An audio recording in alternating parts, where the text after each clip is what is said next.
Hello my dear students, this is Mehtab Khan, Assistant Professor at Sri Narayanaguru College of Commerce.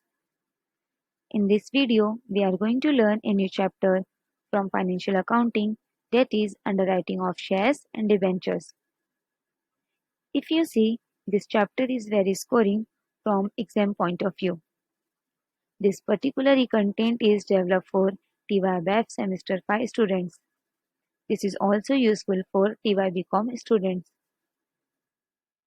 After studying this chapter, you will be able to understand the concept of underwriter. What are the provisions of Companies Act 2013? What is underwriting of shares and debentures?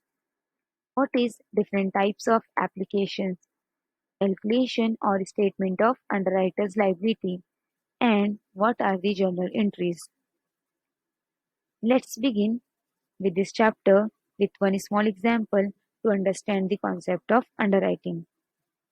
Suppose there are two shops selling samosas, shop A and shop B. Shop A has a lot of waiting customers outside in the queue for the hot and delicious samosas.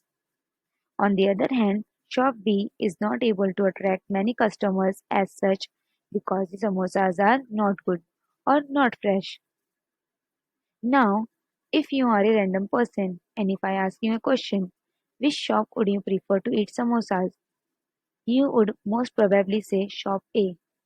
Why? Because shop A has a demand for samosas and many customers are trusting the shop. Coming back to the question, let me give you a little background. When a company is listed on a stock exchange, there is a requirement of minimum subscription.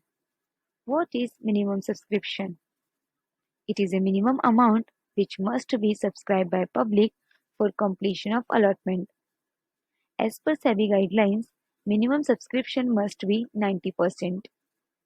It is required that if company is not able to collect 90% of the offer amount, then money will have to be refunded to the applicant. Now again, the question is, why is there such requirement? Why is it so? Remember the example, you have preferred to buy samosas from shop A, not from shop B. The same is in case of companies. If company fails to attract 90% of its subscription, then it is implied that public is not interested in the company. Hence, SEBI makes it compulsory to have this requirement of minimum subscription. Now again the question is, what to do in case of minimum subscription is not achieved? Here comes the role of underwriters. They take the risk of undersubscription, and when the minimum subscription is not achieved, they help the companies by subscribing the shares. Now, who are the underwriters? Underwriters are those who take the responsibility of selling the shares on behalf of the company for an agreed commission.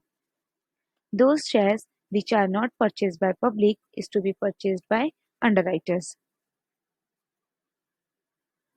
What is underwriting of shares and debentures?